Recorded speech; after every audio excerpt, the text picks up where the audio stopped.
সমাজে প্রত্যেকটা শুভ অশুভ কাজে ব্রাহ্মণের প্রয়োজন হয়, জন্ম হোক কিংবা মৃত্যু। কিন্তু আমরা ছোটবেলা থেকেই দেখেছি পুরুষরাই পৌরোহিত্য করেন, এক কথায় বলতে আমরা যাদেরকে ব্রাহ্মণ বুঝি। কিন্তু আজ বেশ কয়েক বছর হচ্ছে আমরা দেখছি যে মহিলারাও এগিয়ে আসছেন, মহিলাদের ক্ষমতায়নের কথা বলা হচ্ছে। ফলে সমাজের যে এই পৌরোহিত্যে বা আমাদের সমাজের যে শুভ কাজ বা ধার্মিক কাজ, সেখানেও কিন্তু মহিলাদের চল পেয়েছে। কিন্তু এটা নিয়ে নানান বিতর্ক রয়েছে। সেটাই জানার জন্য আজ আমার সঙ্গে যিনি রয়েছেন, তিনি বাংলার প্রথম মহিলা পুরোহিত বলে দাবি করেন। নমস্কার দিদি, আপনার পুরো নামটা বলুন। আমার নাম অনিতা মুখোপাধ্যায়। আমি শিক্ষকতার সাথে সাথে বিভিন্ন কালচার অনুষ্ঠানের মাধ্যমে থাকি। তার মধ্য দিয়েও আমার এই পৌরোহিত্যটা আমার কাছে একটা আলাদা অ্যাচিভমেন্ট। তো এটা পৌরোহিত্যটা আমি দীর্ঘদিন ধরেই করছি, 85 সাল থেকে শুরু করেছি। তো তখন থেকেই মণ্ডপে পূজা করছি বা যজ্ঞ টজ্ঞ করছি এবং প্রতিমা পূজা করি। বাড়িতে তো ছোট থেকে পুজো টুজো, চণ্ডীপাঠ পুজো এমনি যেমন করতাম আর ঘরোয়া ভাবে, একদম খুব ছোট্টবেলাতে আমার মা আমাদের দীক্ষা দিয়ে দিয়েছেন, মানে গুরুদেবের সাথে দিয়েছেন, মানে মায়ের ডিরেকশন আর কি, সন্ন্যাস গুরু ছিলেন। তো তখন থেকেই আমার একটা ডিসিপ্লিন নিষ্ঠার সাথে আমরা মানে তৈরি হচ্ছি। মায়ের একটা অনুশাসন, মায়ের ডিসিপ্লিন, ছোট্ট থেকে যে বাড়িতে সমস্ত কিছু কাজকর্ম প্লাস শিক্ষা দীক্ষা পড়াশোনা একটা মানে সমস্তভাবে আমরা এগিয়ে গেছি। তার মধ্যে আমার এটা পুজো টুজো করতাম, আলাদা একটা শিহরণ হতো যখন মা দুর্গার পুজো হতো, যে অষ্টমীর যখন সেই পুজো হতো, সন্ধিক্ষণের পুজো, সেই মন্ত্রের সঙ্গে সঙ্গে আলাদা যেন একটা কম্পন হতো। তখন থেকে আমার মনে একটা খুব ইচ্ছে হতো যে আমরা কিভাবে করব। তখন ছোট ছিলাম, এতটা হয়নি, মানে পরিণত হয়নি বুদ্ধির দিক থেকে। তারপরে আস্তে আস্তে বড় হতে হতে মানে যখন বাইরে বেরোলাম, বিভিন্ন মঠ মিশন, পুনঃপূর্ণ সংঘ আছে আপনার, যেটা ভারত সেবাশ্রমের একটা পার্ট মেয়েদের জন্য, ওখানে যেতাম। তো ওখানে দেখলাম যে ওদের খুব মানে মেয়েরা পুজো টুজো করছেন, মেয়েরা যজ্ঞ করছেন, ওনাদের সাথে বেশ ভালো একটা রিলেশন হয়ে গেল। ছুটি ছাটা পেলে বা এমনি অন্যান্য টাইমে যেতাম। ওটার ওখানে একটা স্কুল ছিল, স্কুলেতেও আমি তখন সার্ভিস করতাম, প্লাস ওখানে যজ্ঞগুলো করতাম। আর ওদের যে আরতি হতো, সে আরতির মধ্যে মানে খুব নৃত্যটা বেশি ছিল আর কি। তো সেই জায়গাটাতে আমি কিছু কিছু আমাদের যে মাতাজি যারা আছেন বা ওনাদের যে সাধুমা টাধুমা ছিলেন, ওনাদেরকে বলতাম যে আপনাদের এত লাফালাফি করেন কেন, এইভাবে করতে হয়। তো ওরা একদিন আমাকে হঠাৎ করে প্ল্যান করে, বাসন্তী পুজো হচ্ছিল, প্রতিমা পুজো, আমাকে বললো অনিতা মানে ব্রাহ্মণের মেয়ে, কুমারী মেয়ে এবং দীক্ষা হয়ে গেছে, ওকে দিয়ে আমরা পুজোটা করাবো। আর ও যখন পুজো হচ্ছে দেখি, ওটা আমার প্রথম মানে পুজোর আলাদা একটা মানে প্রতিমা পুজো হাতে করি, মানে ওটা আমার কাছে খুব আনএক্সপেক্টেড ছিল, খুবই এনজয় করেছি। তো আমাকে হঠাৎ বলে আজ করবে ওরা, আমি একটু মন খারাপ হচ্ছিল, কিন্তু মনের জোরটা ছিল যে আমি পারবো। মাকে ডেকে শুরু করলাম। আরতি করতে গিয়ে প্রথমে একটু আনইজি লাগছিল, ঢাক বদ্যি বাজার মাঝেতে যে বাঁ হাতে ঘন্টা বাজিয়ে ডান হাতে আরতি করা, আর ওইটা প্রথমটায় একটু আমার মানে তালভুল হচ্ছিল। কিন্তু দেখলাম অটোমেটিক্যালি মানে 1 সেকেন্ড কি 2 সেকেন্ড একটু হলো, তারপর যে কি সুন্দর একের পর এক আমি আরতি করে গেলাম এবং পুজো টুজো করে গেলাম। আলাদা আমার একটা বিশাল অনুভূতি। এটা কত সালে আপনি ফার্স্ট পুজো করেছিলেন? 85 সালে, 1985 সালে। তো আমার ওদের সাথে যজ্ঞও করেছি, মহাযজ্ঞ হয়েছে পূর্ণানন্দী যখন পূর্ণিমাতে ওনার জন্মদিনে, সেই যজ্ঞটা করেছি। কিন্তু প্রতিমা পুজোর যে এই মণ্ডপেতে ঢাক টাক বাজার মাঝে প্রচুর লোকের মাঝখানে আমি প্রথম একদম, আমার মাইন্ড প্রিপারেশন ছিল না, ওনাদের ইয়েতে অনুরোধে তুই করবি আজকে, তো মানে সবারই অনুরোধে আমারও মনের জোর ছিল, ঠিক আছে আমি করব। তা সবাই বলে তুই করো। সে করতে করতে আমি আলাদা একটা অনুভূতি পেয়েছিলাম, যে এত একটা আনন্দ পেয়েছিলাম যে আমি তখন থেকে আমার একটা নেশাও এসে গেল, যে আমি ভালো করে এটা মানে বেসিক্যালি নলেজটা তো নিতেই হবে আর প্র্যাকটিক্যালিও অনেক কিছু শিখতে হবে। সেই জায়গাটাতে কোথায় কিভাবে ট্রেনিং নেওয়া যায় বা ভালো ভালো যারা পণ্ডিত মহাশয় আছেন খোঁজ নিয়ে তার বাড়ি দৌড়ে দৌড়ে গাড়ি নিয়ে দৌড়ে দৌড়ে গেছি, শিখেছি।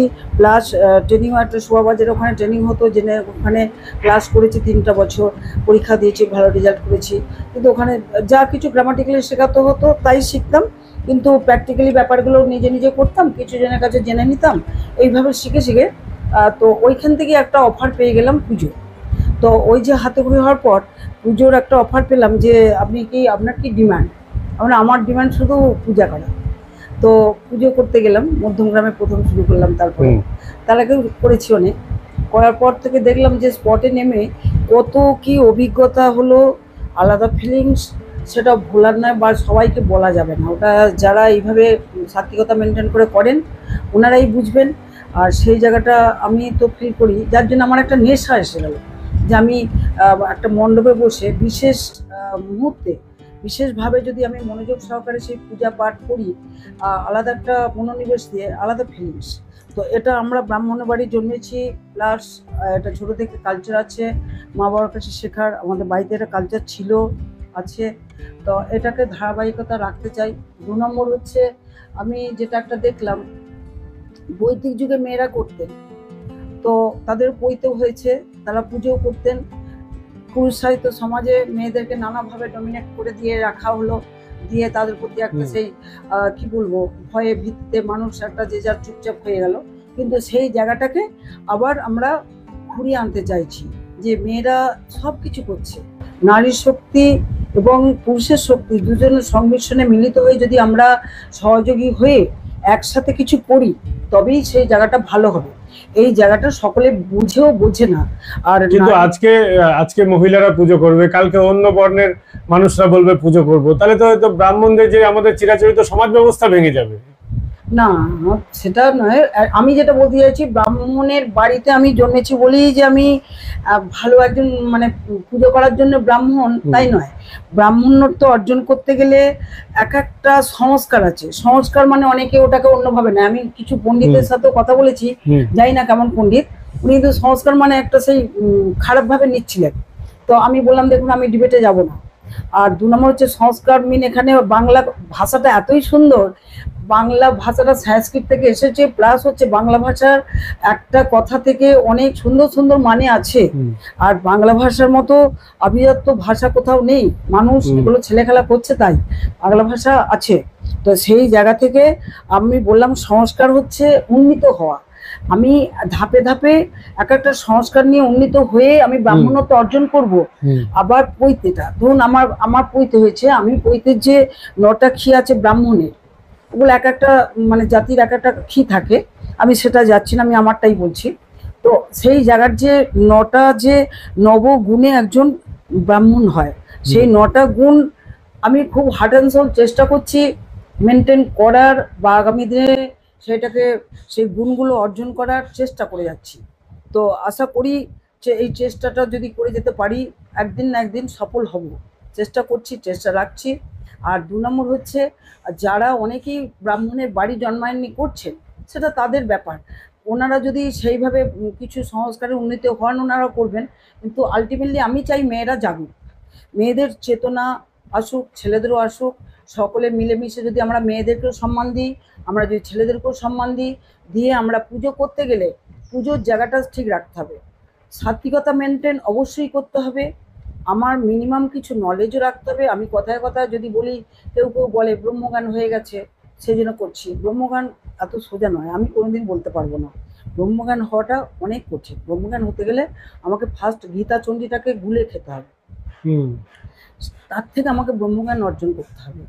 আমার সেই জায়গাটাও মানে মানুষকে চেষ্টা করতে হবে। আমরা পুরোটা নাই পারি, আমরা ভালো কিছুটা অনুসরণ তো করতে পারবো। এই জায়গা থেকে আমাদের বলা যে আমি সেই জায়গাটা চেষ্টা করছি। আদার্স অন্যান্য মহিলারা করছেন, আসছেন, এগিয়ে আসছেন, আমি খুব আনন্দিত। কিন্তু সেটা তাদের ব্যাপার, তারা কিভাবে কি করছেন করবেন, যে যার নিজের ব্যাপার।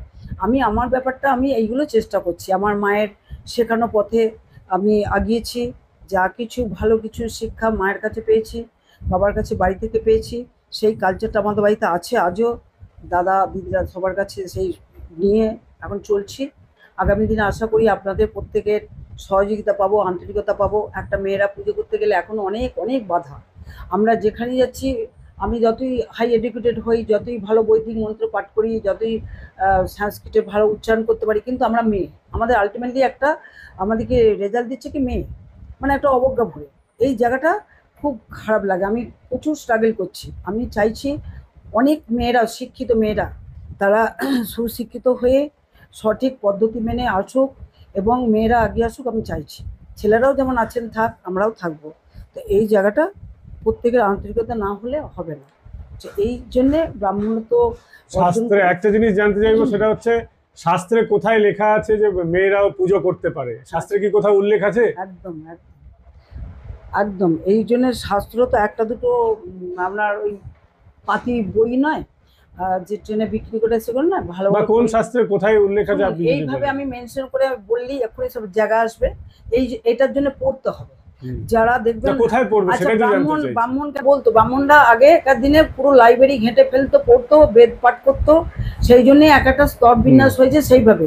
তা এই এই ব্রাহ্মণ যে কেউ হতে পারে, তারা ভালো বৈদিক মন্ত্র পাঠ করুক, বেদ পড়ুক, জ্ঞান অর্জন করুক, তাহলেই তো হবে। যে কেউ করতে পারে। এটা যে ব্রাহ্মণ বাড়ি জন্মেছি বলি আমি অধিকারী বা অধিকারিনী, নো, এটা যে এনিবডি করতে পারে। আমি তো চাইছি সমস্ত মেয়েরা জাগুক, মেয়েরা আসুক, মেয়েরা এসে তারা কিছু করুক, শিখুক, শিখে করুক। ছেলেরাও যেমন করছে করুক, মেয়েরাও করুক। এর জন্য কোনো আমি আমি কাস্টের ব্যাপারটা দেখবো না। আমি জানি যে তার জ্ঞানটা অর্জন করতে পারলেই, সে জ্ঞানটা নিয়ে পুজো করতে পারলেই সেটাই ভালো। আর শাস্ত্রে ছিল, আছে, সেটা থাকবে। যেমন পৈতের ব্যাপারটা অনেকেই বলে পৈতে হলো, এই জন্যই পড়তে হবে, তার সাথে বেশি তর্ক করা যাবে না। অবশ্যই আছে শাস্ত্রেতে। আবার কিছু কিছু ম্যানমেড আছে শাস্ত্র, কিছু কিছু আমরা নিজেরা করি, সেইগুলো ধরে বললে তো হবে না। আমরা ধরুন বৈদিক যুগে যেমন ছিল, মেয়েরা পুজো করতেন, মেয়েরা আপনার যাজ্ঞবল্ক্য যে বড় বড় যারা মুনি ঋষি তাদের মধ্যে বসে মানে বিরাট তর্ক বিতর্ক হতো, সেই তর্ক বিতর্কেতে সে মেয়েরা যাজ্ঞবল্ক্যকে পর্যন্ত একদম থামিয়ে দিয়েছেন। তো কতটা জ্ঞান অর্জন করেছেন।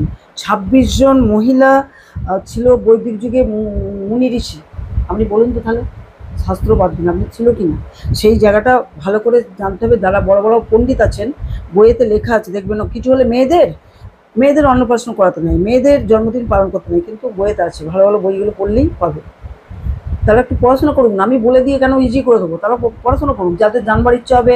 আমি ভুল বলছি কি আপনি ভুল বলছেন, তখনই আমি চুপচাপ আমি পড়বো, আমি ভালো ভালো বই কালেক্ট করবো। আমার তো মানে ইয়েতে চলে যাক না, আমাদের কলকাতা চলে যাক না, কলেজ স্ট্রিটে বড় বড় আছে, বা নিজেদের জায়গাতে অর্ডার দিয়ে দিক না, তার পাবে। আমাকে বলতে হবে কেন? পড়তে হবে। সহজ করে দেবো কেন? নিজেকে চেষ্টা করো। আজকে যারা পৌরোহিত্য করাচ্ছেন মহিলারা, তাদের একটা বিশাল পিআর এজেন্সি আছে, সুন্দর সুন্দর দেখতে হতে হবে তাদের মহিলা পুরোহিত হতে গেলে। কারণ প্রধান যাদের তাদের তাদের একটা একটা ক্রাইটেরিয়া থাকে, ক্যামেরার সামনে বলেন না কিন্তু দেখলে বোঝা যায়। প্লাস তাদের অন্যান্য অ্যারেঞ্জমেন্ট আছে, তাদের আবার অনেক টাকা ফিজ, মানে কিরকম বলবো, 50,000 1 লাখের নিচে তারা পুজো করাতে চান না। তো মহিলা পুরোহিত যদি তাদেরকে আনতে হয়, এত খরচ হয়, তাহলে সমাজে মহিলা পুরোহিত মানুষ আনবে কেন? আচ্ছা, সেটাও আপনি খুব একটা ভালো প্রশ্ন করলেন। বর্তমানে এটা দেখছি, এটা একটা মানে ঠিক মহিলা পুরোহিতের ব্যাপারটা আমি জানি না, আমি একটু বলছি, বেশি বলার আমার ইয়ে নেই। কারণ একটা ফ্যাশনের মতো হয়ে গেছে।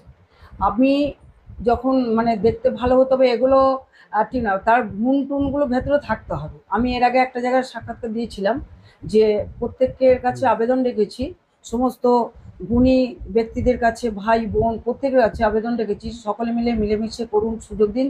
আপনারা যাদেরকে যোগ্য মনে করবেন তাদেরকে সেই জায়গার সুযোগ দিন, কিন্তু সুযোগ দিন।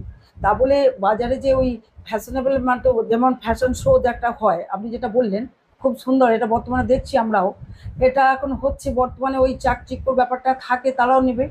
আর অরিজিনাল যদি আমি ব্রাহ্মণত্ব অর্জন করে পড়ি, মানে ইয়ে পুজো টুজো করি, মণ্ডপে যাই, আমার ওই দিকটা তো থাকবে না। আমরা ড্রেস পরবো, যে একদম সবাই এক মিলে ওরকম করবো, সেটাও না। ওটা হচ্ছে আমি যখন যেটা পুজো করব, সেই দেখবেন তার একটা ধ্যান আছে। এই ধ্যানের মধ্যে দেখবেন দুর্গা বলুন, যে কোনো দেবদেবী, তাদের ফেভারিট যে কালারটা ওর মধ্যেই কিন্তু পরিস্ফুট হয়। ওইটা সেই কালারটা আমরা তাকে তুষ্ট করার জন্য আমরা সেই কালারটাই পরবো, সেটাই উচিত। আমি এটা চেষ্টা করি, আমি এটা ফলো করি। তো কাজেই আমি আমি এটা যেটা আমি মানে পড়াশোনা করি, ওই দুটো অনেকেই আছে এখন দেখতে পাচ্ছি, মানে অন্য ধর্মেরও পুজো করছে, সব দেখতে পাচ্ছি। আমি নাম ফাম বলবো না। তো সেই জায়গাটা থেকে কিছু মুখস্থ করে নিয়ে চলে গেল, সেই কুমোর পড়া গরু গাড়ি মুখস্থ করার মতো। অনেক বলে বাহ খুব ভালো বলছে, এটাকে আমি একদম পছন্দ করি না। এটা এটা আমার মনে হয় এটা খুব নিজের নিজের পাপ তো করছি, আর দেশেরও ক্ষতি করছি। আমরা পুরোহিত, আমরা হিত কামনা করার জন্য যাব। আপনি কোনো ক্লাবেই ডাকেন বা বাড়িতেই ডাকেন, আমার উদ্দেশ্য থাকবে আমি সাত্বিকতা মেনটেন করে যেমন যাব, আমি আপনার হিত কামনা করব।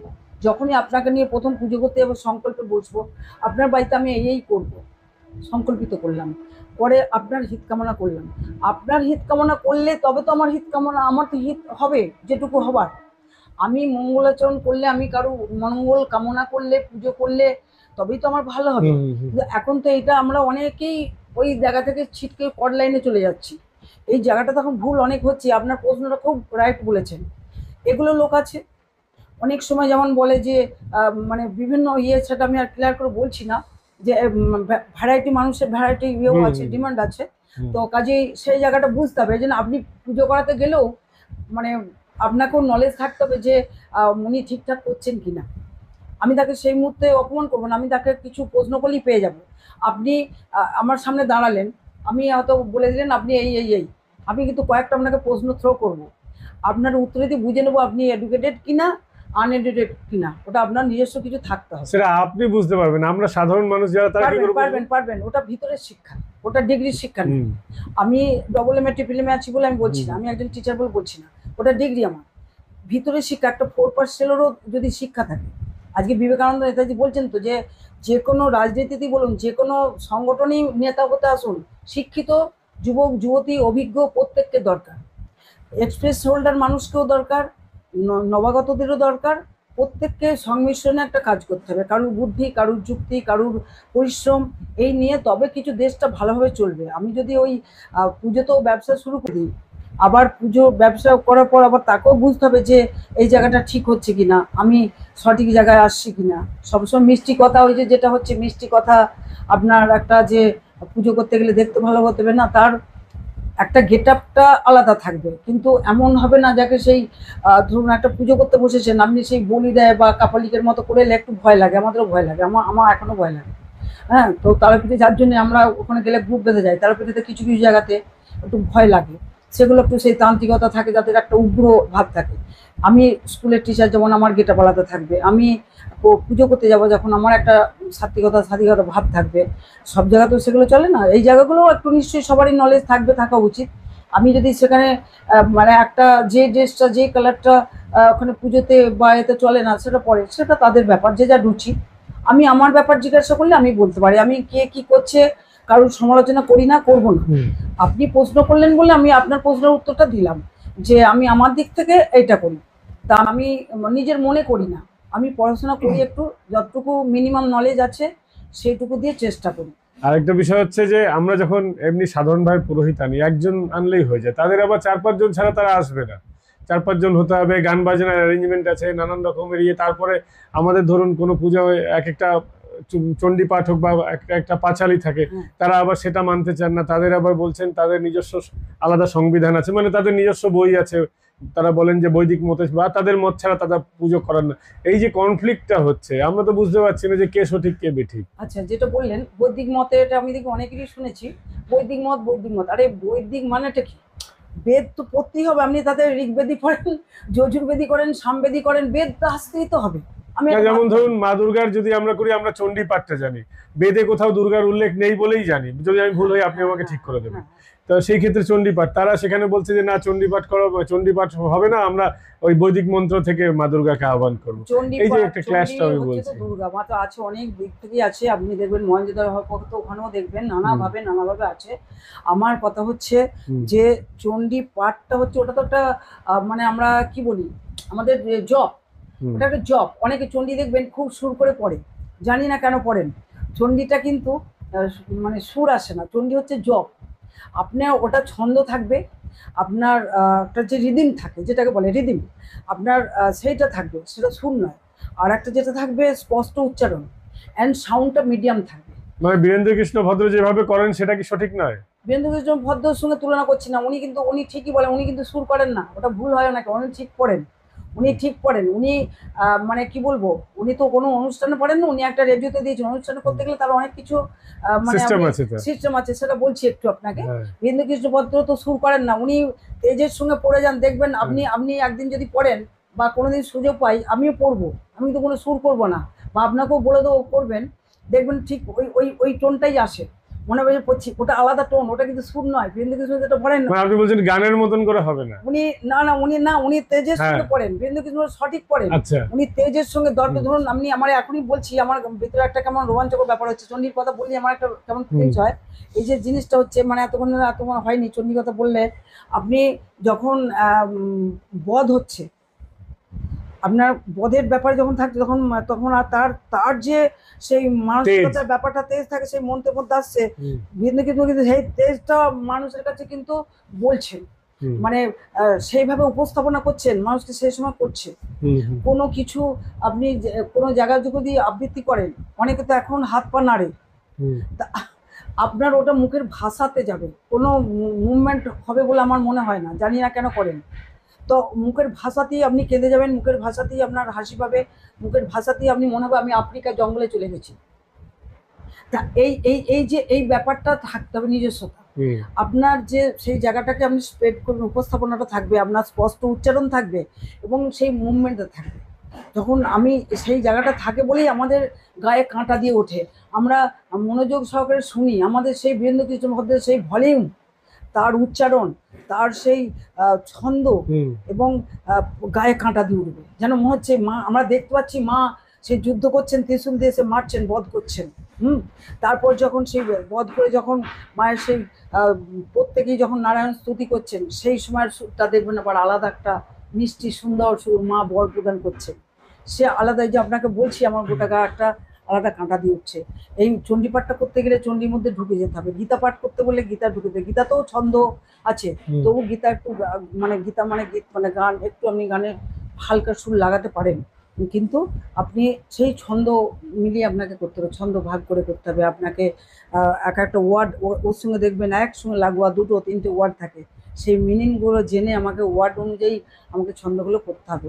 আমার ক্ষুদ্র জ্ঞানে ভাই আমি বলছি, আমি জানি না, অনেক অনেক গুণী জ্ঞানী আছেন, আমি মানে তাদের কাছে অনেক কিছু শেখার আছে, এখনো জীবনে অনেক শিখবো, আমি সীমিত জ্ঞানের মধ্যে বলছি যে এটা হয়, সবার উপরে আমাকে মনোযোগ দিতে হবে, আমাকে ঢুকে যেতে হবে, ওয়ার্ডের মধ্যে ঢুকে যেতে হবে, আমাকে বুঝতে হবে, তবে ফিলিংস আসে। যখন জনগণমন হয় আমাদের, আমরা আজ বাংলা ভাষা করে লাফাচ্ছে, আমরা যদি সেই জনগণমনটা যখন হয়, কোথাও আমরা থাকি শুনি, সেই স্ট্যান্ডিং পজিশনে সাবধানে দাঁড়িয়ে যেতে হয়, সাবধান পজিশনে দাঁড়াতে হয়, দাঁড়িয়ে যদি থাকেন গোটা গায়ে একটা রোমাঞ্চকর আসবে, দেখবেন সেই জনগণমন গানটা যখন হবে, মানে জানলেই আপনার মধ্যে সঠিক উচ্চারণ করতে হবে। এখন তো অনেকেই শুনি জনগণমন পুরো ভুল, আপনার 52 সেকেন্ড থেকে 53 সেকেন্ডের মধ্যে আপনাকে কমপ্লিট করতে হবে জাতীয় সঙ্গীত। নেতারাও তো ভুল করে জনগণমন। আমি কারোর নাম বলবো না, সবাইকে সম্মান দিয়েই কথা বলছি। ম্যাক্সিমাম দেখি মানে কতটাকে শিক্ষিত কতটাকে গুণী আমি জানি না, গুণী তার কাজে পাওয়া যাবে, আমার পোশাক আশাক আমার টাকাতে আমার একটা পদেতে নয়, আমার মানে সেই জায়গাতেই হবে। তো কাজেই মানে ভুলভাল অনেকেই করেন দেখতে পাই, মন্ত্রও অনেকে যেখানে সেখানে বলেন, মন্ত্রও যেখানে সেখানে বলা ঠিক নয়। আপনি এক্ষুনি কোনো কাউকে যদি উর্দু ভাষা বলুন তো আপনাদের ওইটা একটু পড়ুন, কখনই না, এটা ঠিক না। আমি সঠিক জায়গায় করবো, আমাকেও যদি আপনি এক্ষুনি মন্ত্র বলতে বলেন আমি বলবো না, আমাকে মণ্ডপে জায়গা দিন, মণ্ডপে বলবো, শোনার দরকার মাইক লাগান যতগুলো পারবেন, আপনি সেখানে শুনবেন। আমি মন্ত্র যেখানে সেখানে বলবো, আমি বাড়িতে প্র্যাকটিস করতে পারি, আমি বাড়িতে পড়তে পারি, আনুষ্ঠানিকভাবে আমি পড়বো যখন আলাদা, বাস আমি আলাদা করে মন্ত্রটা ছেলে খেলা নয়, মন্ত্রের গুণ একটা আলাদা, আগেকার দিনে এটা ছিল, মানুষ এখন মানে না, বা যে ব্রাহ্মণ পুজো করা এগুলো বলে সব মানে না, কিন্তু মানতে হয়। আবার যে ওই যে বললাম যে সবাই যে সব ক্ষেত্রে ব্রাহ্মণ বাড়ি জন্মালেই হলো না, পইতে মেয়েদের ছিল, এখনো হচ্ছে, এবারে যারা করছে তাদের ব্যাপার, আমি আমার জায়গাটা আলাদা রাখছি এই জায়গাটা। আর একটা জিনিস জানতে চাইবো, সমাজে এখনো তো অনেক রীতিনীতি আছে যেটা নিয়ে অনেক সময় প্রশ্ন ওঠে, অনেকে মানে অনেকে মানে না। আচ্ছা, ছেলের মেয়ে মানে ছেলের মা যিনি, ছেলের মা বিয়েতে যান না, এই রীতিনীতিগুলো এর কোনো শাস্ত্রীয় বিধান আছে নাকি এটা সমাজে শুধুমাত্র রীতি, বা এগুলো থাকার প্রয়োজন আছে কি নেই এগুলো মনে করেন আপনি? মহিলা হয়ে যদি এগিয়ে আসতে পারেন, পুজো করাতে পারেন, ছেলের বিয়েতেই মা থাকবে না, এটা কেমন হলো? মহিলা হয়ে যদি করতে পারেন না, মহিলারা করতেন বৈদিক যুগে, আর আবার করছেন, মাঝে বললাম যে ডোমিনেট করে দিয়েছিল নানা রকম আসরিকতা প্রয়োগ করে, এখনো চেষ্টা চালিয়ে যাচ্ছে। অনেকেই বলছে যে ওদেরকে বেশি সুযোগ দিবি না, তাহলে আমাদের পেটের ভাত চলে যাবে। কেন পেটের ভাত কে কার মারবে? যে যার কর্মে পেটের ভাত পাবে। আপনি কর্ম ভালো করে যান, আপনার তো অনেক আছে, এক একজন তো দেখতে পাচ্ছি এক একজন 4টে 5টা করে দুর্গাপুজোর প্যান্ডেল ধরে ব্যবসা আরম্ভ করে দিচ্ছে, অন্যকে দিচ্ছে, তার কাছে ইয়ে নিচ্ছে। তো এগুলো তো ঠিক না, আর যোগ্য ব্যক্তিকে দিতে হবে, যেখানেই দেন আপনি, লিডারশিপেই বলুন যেখানেই বলুন, যোগ্য ব্যক্তিকে জায়গা দিতে হবে, তাকে সামনাসামনি দেখতে হবে, ইন্টারভিউ করতে হবে। এটাই আমার মনে হয় হওয়াটা সমীচীন। আপনি এটা কি বলবেন আমি জানি না, যে কোনো নেতৃত্ব ছেলের মাকে যাওয়া উচিত কি? ছেলের মাকে যাওয়াটা এটা কিন্তু ম্যানমেড, মানুষরা নিজেরা বলে ছেলের মা মেয়ের মা না থাকলে কাজ হবে নাকি? বিধবা হলে বলবে মাকে সরা, মুখ দেখতে নাই। আর বিধবা হয়েছে তো তার কি দোষ? যে যার কর্ম যতদিন ছিল চলে গেছে, তার কর্ম ভালো আছে, সে আছে। তো এইগুলো তো মানুষের, এগুলো কুসংস্কার। মা সবসময় থাকবেন, মা বাবার আশীর্বাদ না থাকলে, মাকে প্রণাম করে না গেলে কিছু হবে না। তেমনি মায়ের আশীর্বাদ চাই। আপনি বলতে পারেন ওই কনকঞ্জলি যেটা করে ওইটা বরং খুব নিন্দনীয়, বা সম্প্রদানের ব্যাপারটা, বিয়ে দিতে গেলে এটা বরং বর্জন এখন হচ্ছে। আমি যতগুলো 10টা বিয়ে দিয়েছি, তো এই 10টার মধ্যে আপনার কেউ সম্প্রদানের তাদেরও ইচ্ছা নেই, আমিও মনে করি না। কারণ মেয়েরা তো এমনি বস্তু, কোনো দ্রব্য নয় যে তাকে দান করবে। মা বাবারা কি করেন যে তারা অ্যাডাল্ট হলে, বড় হলে তাদের একটা উপযুক্ত জায়গাতে তাদেরকে হাতে তুলে দিল, তোমরা তোমাদের মতো করে একটা সংসার করো। ওটাও একটা বাড়ি, এটাও একটা বাড়ি। একটা মেয়েরও যেমন দুটো বাড়িতে কর্তব্য থাকবে, ছেলেরও দুটো বাড়িতে কর্তব্য থাকবে, এটা হওয়া উচিত। তো এই জায়গাটা আমাদের, ধরুন আপনি ছেলে, আপনার বোনের বিয়ে হয়েছে, আপনার মায়ের বাবার কোনো প্রবলেম হচ্ছে, আপনি একাই দায়িত্ব পালন করবেন কেন? মেয়েরও দায়িত্ব আছে। ঠিক সেরকম এই জায়গাগুলো আমাদের এখনো দেখছি অনেক এগুলো করে না, এগুলো উচিত। আর একটা যেটা হচ্ছে, মেয়ে ছেলে বাড়ি যেতে পারবে, এটা ভুল ধারণা মানুষের, ভুল বুঝিয়ে রাখে মেয়েদেরকে। যে বললাম, এখনো ডমিনেট করে মেয়েদেরকে বলে ওং বলবে না। অনেক ব্রাহ্মণদের বলে ওং বলবে না, আমি নম বলব। ওং মানে একবার জিজ্ঞাসা করুন সবাই বলতে পারবে কিনা, যে কেন ব্রাহ্মণ মশাই কি পণ্ডিত মশাই ওং কেন বলবো না? জানি না, আমি কাউকে ছোট করছি না, বলতে পারবে কিনা। ওইসব ছাড়ো, বইয়ে লেখা আছে, বলে কোন বইয়ে লেখা আছে যে ওং বলতে নেই মেয়েদের? কোথাও তো সেটা লেখা নেই। ওং থেকেই তো উৎপত্তি, ওংটাই তো আদি, ওইটাই তো অঙ্কার একদম, মানে না। আমার যে এ থেকে আসবে, আমাদের প্রত্যেক মানুষের মধ্যে, অনেকে বলে শিলায় হাত দেবেন না। আমাকে তো অনেক জায়গায়, অনেক আমি যেখানে ট্রেনিং নিতে যেতাম, আমি শিলায় জোর করে হাত দিয়েছি, যে শিলায় মানে হাত দেবে না, মানে নারায়ণ শিলা পুজোও করেছি আমি। মানে খুব গোড়া একজন, প্রথম মানে পুজো করেছিলাম মধ্যমগ্রামে দাদু বাড়িতে পুজো। তো ওনারা তো শিলা আছে বলে, উনি তো তুমি পুজো করবে, বয়স্ক ব্রাহ্মণ মেসমশাই বলতাম, খুবই গুণী ব্যক্তি। তো ওনাদের শিলা আছে, ওনাদের পুজো করবে। উনি নিজেই বললেন। তাই আমি বললাম, আপনার রাজি থাকলেই হবে, আমি করি, আমি করবো, আমার সাহস আছে। কারণ আমি অনেক জায়গায়, বড় বড় জায়গায় কথা বলে দেখেছি, আর নিজেও জানি। আপনি বলুন তো, নারায়ণের শিলাতে প্রথম কি দেওয়া হয় স্নান করিয়ে চন্দনের সাথে? আমি জানি না। তুলসী পাতাতে চন্দন মাখি দেওয়া হয়। তো তুলসী কে? মেয়ে তো। তাহলে তুলসী তো মেয়ে, তার তো মানে প্রেমিকাও নয়, তার ওয়াইফও নয়। যেমন আমাদের একজন পিয়ে থাকে, আমাদের কোনো কিছুর জন্য একজন ভালো ডাইরেকশন থাকে, বন্ধু থাকে, সেই রকম। তাহলে তার প্রিয় কেন? আমরা যেমন দুর্গা, যেমন নারায়ণী কেন বলা হয়? নারায়ণের প্রিয় বলেই তো নারায়ণী বলি। তার নারায়ণী বলা মানেই আমাদের তার বউ। আমাদের মানেগুলো আমরা অনেক সময় ভুল বুঝি, ভুল বোঝাই, আর বুঝলেও আমরা ওটাকে চেপে রেখে মেয়েদেরকে দমানোর চেষ্টা করি। আপনারা নম বলবেন না, আপনারা ওম বলবেন না। ওম তো, ওম মানে তো ব্রহ্মা বিষ্ণু মহেশ্বর, তার একটা নামের একটা অক্ষর অজ, হ্যাঁ, মানে ব্রহ্মা। তাহলে আমার সেই নাদ থেকে আসছে, আমার যাতে একটা প্রাণায়াম হচ্ছে, আমার আদি। এটা তো আগে গোপন ছিল, এটা মানে যারা এই চর্চা করতো, বেদ পড়তো, তখনকার দিনে এই ব্যাপারটা ছিল। আস্তে আস্তে সেই গোড়াবিটা থেকে কেটে এটা একদম ছড়িয়ে দেওয়া হলো। খুব ভালো হয়েছে যে সকলের জন্য, শুধু ব্রাহ্মণ কেন, যারা এটা সঠিকভাবে করতে পারবে, তার নিজস্ব শারীরিকভাবেও ভালো থাকবে, মেন্টালি ভালো থাকবে, এবং একটা ভালো জিনিস হবে। এটা তো আদি আমাদের শব্দ। এ বলতে পারবে না, ও বলতে পারবে না। গীতাতে তো লেখাই আছে যে যারা সবাই অধিকারী, নারী পুরুষ দুজনই অধিকারী, গীতাতে লেখা আছে। আপনার সমস্ত গীতা কি, মুসলিমদের বলুন, বৌদ্ধদের বলুন, নারীকে সম্মান দিতে হবে আগে, তারপর নারীদের সবেতেই অধিকার আছে। যারা চর্চা করে, যারা সমানভাবে পুজো অর্চনা করেন ভক্তি ভরে, তাদেরই অধিকার আছে একমাত্র পূজা করার। আমার একটা পইতে নিলাম, কফি নিলাম, দেখার দরকার নাই কি নিলাম, আমি ব্রাহ্মণ হলাম না। যাকে আমাকে যদি আমি আন্তরিকভাবে ভক্তি ভরে পূজা করি, কি ছেলেকে মেয়ে, কোথা তো বলা নাই যে নারীরা করতে পারবে না, তাতেও পরিষ্কার লেখা আছে, শ্রীকৃষ্ণ বলা আছে। আমি বেশি দূর যাচ্ছি না, আমি যেটুকু আমার অল্প জ্ঞান আমি নিজে পড়েছি, নিজে জানি। আমি ভালো গুণী ব্যক্তিদের সাথে বসি, তাদের মধ্যে এই রকম মানে এই ভাবটা নাই যে মেয়েদেরকে ডমিনেট করবে, বরং তারা খুশি হয়ে বলেন। আমি ভালো ভালো জনকে, রিসেন্ট অশোক বন্দ্যোপাধ্যায় মারা গেলেন, উনি একজন ভালো বই লেখেন, ভালো একজন গুণী ব্যক্তি। উনি আমাকে নিয়ে এক জায়গায় পুজো করতে চেয়েছিলেন, আমি সেদিন কোনো কারণে একটা জায়গায় অফ ছিলাম। আমি এতটা ইয়ে করছি, আমি ওনার সাথে দেখা করে যা বললাম, এই রিসেন্ট মারা গেল, আমার এত কষ্ট হয়েছে, খারাপ লেগেছে। উনি আমাকে ছবিতে দেখেছেন, তো উনি আমাকে আশীর্বাদ করেছেন, ভালো বলেছেন। এরকম ভালো লোকেরা তারা উৎসাহ দেন। আমি মিশনের একজন হেডমাস্টার ছিলেন, ওনার পুরো চণ্ডী মুখস্থ। ওনার বাড়ি গিয়ে বসে বসে সমস্ত কিছু কালেক্ট করেছি। উনি মানে উনি বলে গেছেন, আমার এত ভালো লেগেছে যে দেশে ভালো লোক আছেন খুব কম, তাদের কাছে সহযোগিতা পাওয়া যায়, কিন্তু বেশিরভাগই দেখবেন সহযোগিতা করবে না, আপনাকে কিভাবে ডোবাবে এটা করে। আমি যে মেয়েরা আগে আসছে, আমি কাউকে তো আমি এনকারেজ করি, করুক, আমি কারোর সমালোচনা করি না।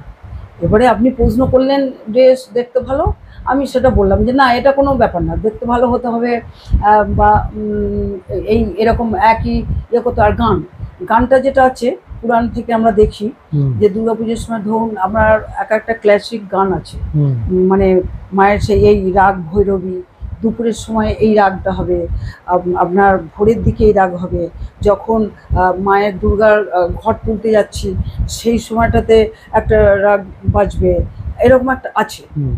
সেটা বেশ সুন্দর সুর। অনেক দেখবেন এখনও বনিদি ফ্যামিলিতে বাড়িতে ঘরোয়া পুজো হয়, তারা কিছুটা চেষ্টা করে সেই যেমন সানাই বাজে, সানাইয়ের সুরে ওই রাগ রাগিনীর ব্যাপারগুলো থাকে। অনেকে হালকা সেই গান সুর বাজিয়ে যায়, বা কেউ হালকা ওই ক্লাসিক গানগুলো করে, আগেকার দিনে এগুলো হতো অভিজাত ভূমিতে, এখনও কিছু কিছু এগুলো শোনা যায়। কিন্তু এনারা গান করেন কি করেন সেটা আমি ডাইরেক্ট শুনিনি, গান করেন শুনেছি, বা বিয়ে দিতে গেলেও গান করেন। হ্যাঁ, কিছু কিছু রবীন্দ্রনাথের গান আছে, এগুলো অ্যাপ্রোপ্রিয়েট। আশীর্বাদ, আগুনে পরশমণি, হোম হচ্ছে, যখন কোথাও বিয়ে দিতে যাই বলি ওটা ওই সময়টায় এই মুহূর্তটা তৈরি করার জন্য মাইকে বাজাবেন আগুনের পরশমণি। তারপর আরও কিছু কিছু আপনার ইয়ে ঢালার সময় মানে আমরা গান টান কিছু কিছু বলি, মালা বদল হচ্ছে যখন মালা বদল, এগুলো একটা সিচুয়েশনটাকে পরিবেশটাকে সুন্দর করার জন্য। ব্রাহ্মণের কাজ হলো না, না ব্রাহ্মণ না বলছি, সিচুয়েশনটা করার জন্য আমি যেমন এগুলো বলি যে একটা ধরুন রবীন্দ্রসঙ্গীত করলে যেমন একটা পরিবেশ তৈরি হয়, সেরকম ঠিক এরও একটা মুহূর্ত থাকে। আমরা কোনো মঠ মন্দিরে বিশেষ জায়গায় গেলে আমরা অটোমেটিক্যালি আমাদের মাথা নত হয়ে যায়, কারণ সেই পরিবেশটাই আলাদা, আমাদের ড্রেস বেশ আলাদা হয়ে যায়। আমরা মানে তখন ভাব ভক্তি অটোমেটিক্যালি এসে যায়, ধূপ ধুনো গন্ধ, একটা চুপচাপ নীরবতা পরিবেশ। এই যে একটা বিয়ে দিচ্ছি, ওটাও একটা পূজার মণ্ডপ হচ্ছে, একটা সিরিয়াস হবে, মানে আমি একটা নতুন জীবনে পা দিচ্ছি, সেই জায়গাটা হবে। তা এই জায়গাটা দরকার। যে আপনি যেটা বলছেন যে এবারে যারা যেটা মনে করছেন অনেকে, যেমন এখন বলছেন যে আমরা দেবনাগরী অক্ষরই ছেড়ে দিয়ে আমরা বাংলায় পুষ্পাঞ্জলি দিচ্ছি। আমার সঙ্গে ডাইরেক্ট একজনের কথা হয়েছে, আমি কিছু বললাম না, যারা যেটা ভালো বুঝছে করছে, যারা যেটা ভালো করবে অ্যাকসেপ্ট করবে, কিছু করার নেই। তা আমি বললাম যে না, আমাকে ডাকছেন, আপনাদের সাথে হবে না, আমি ওই নীতি নিয়ে চলি না। আমি দেবনাগরী অক্ষরই করবো, কারণ সংস্কৃত থেকেই আমাদের বাংলায় এসেছে, সংস্কৃতি আমাদের বাংলার আদি ইয়ে, সেটাকে অবমাননা করবো না। আর 2 নম্বর হচ্ছে আমি দেবতাদের পুজো করছি, যখন দেবতাদের পুজো করতে যাচ্ছি ওনারা যে ফুল মানে তুষ্ট হন সেটাকে আমরা আগে রাখি, অন্য ফুল থাকলেও ওইটাই আমরা মেনটেন করি, আর আমরা সেই কালারেরই ড্রেস করার চেষ্টা করি, আমি করি। তো কাজেই সেই জায়গাটাই আমরা মেনটেন করার চেষ্টা করব। আমরা ব্রাহ্মণের ভাবটা রাখবো। আমি একটা বিশাল মাথাতে গোমাতাতে সিঁদুর কেটে দিলেই হলো না, চন্দনের ফোঁটা থাকবে, সাদা ড্রেস থাকবে, ব্রাহ্মণের থাকবে, সেটাই থাকবে। ব্রাহ্মণ যারা ব্রাহ্মণের বুঝি, ব্রাহ্মণীদের তারাও সেই কালারের ড্রেস পরলো, অফ হোয়াইট কালার পরলো, কোনটা পরতে হবে, কোনটা শুদ্ধ হবে, সেগুলো ব্যাপার অনেক আছে, এগুলো সবাই পারবে না, ওটা দামও আছে না। আপনি যদি শুদ্ধ বস্ত্র করতে যান, কিন্তু সুতি সব শুদ্ধ নয়, আর সিল্কগুলো মানে এমনি কীতি ওই সিনথেটিকগুলো শুদ্ধ নয়। সিল্কের সেই দামি আপনার তসর, আপনার ইয়ে গরদের, এসবগুলো আমরা যেটা জানি শুদ্ধ।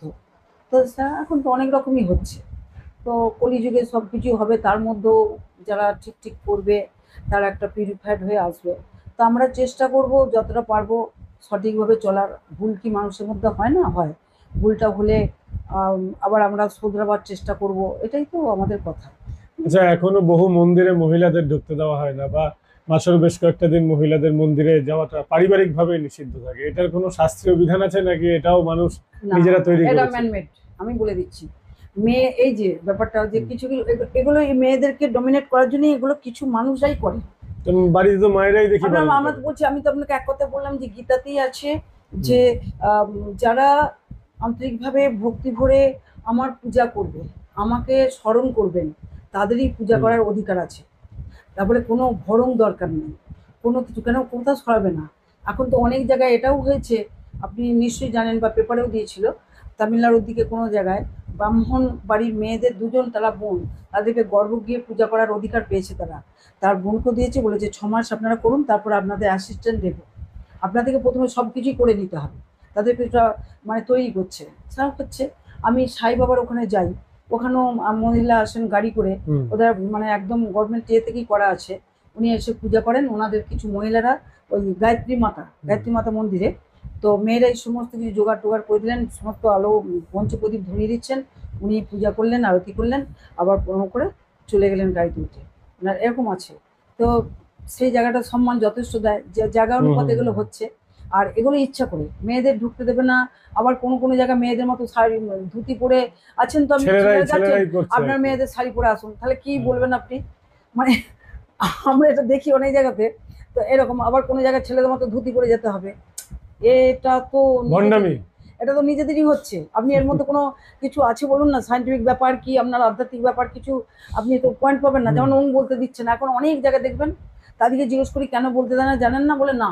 তাহলে জিজ্ঞাসা করেন না, আপনাদেরও তো মনে কিউরিওসিটি নেই যে ওংটা কেন বলবো না। আমি যেমন ছোটবেলা আমাদের বলতো কেন ওং বলবো না, আপনারা ওং বলছেন, আমার নম বলাচ্ছেন কেন? তা বলতাম, তখন বলতে ওই বড় হলে বুঝবে। সত্যি বড় হয়ে বুঝলাম। তো মাকেও বলতাম যে মা কেন এরকম বলছেন।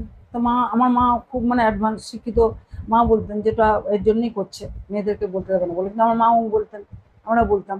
তার কাছে ওংটা তো ভালো জিনিস। আমরা ব্রহ্মা বিষ্ণু মহেশ্বরের নাম বলছি, অ উম, উপেন্দ্র, কৃষ্ণ, মহেশ্বর, অজ, কেন বলবো না? কেন? আমরা ঠাকুরের নাম ধরে রাখা হতো। তো ঠাকুরের নাম ছেলেদের নাম বলে অনেকে পার পেয়ে গেছে, উদ্ধার হয়েছে, এটাও নিশ্চয়ই মানে জানেন। তো কাজে নামটা বলতে হবে ঘরে ঘরে। তার সেখানটা এই যে এটা মানুষের কিছু থাকে কুসংস্কার, মেয়েদেরকে তুলতে দেবো না, মেয়েদেরকে দিয়ে। এই যে এখন একটা বলছি আপনাকে, ঢাকি মেয়েদেরকে কিন্তু পাচ্ছে না, এত ডিমান্ড জানেন।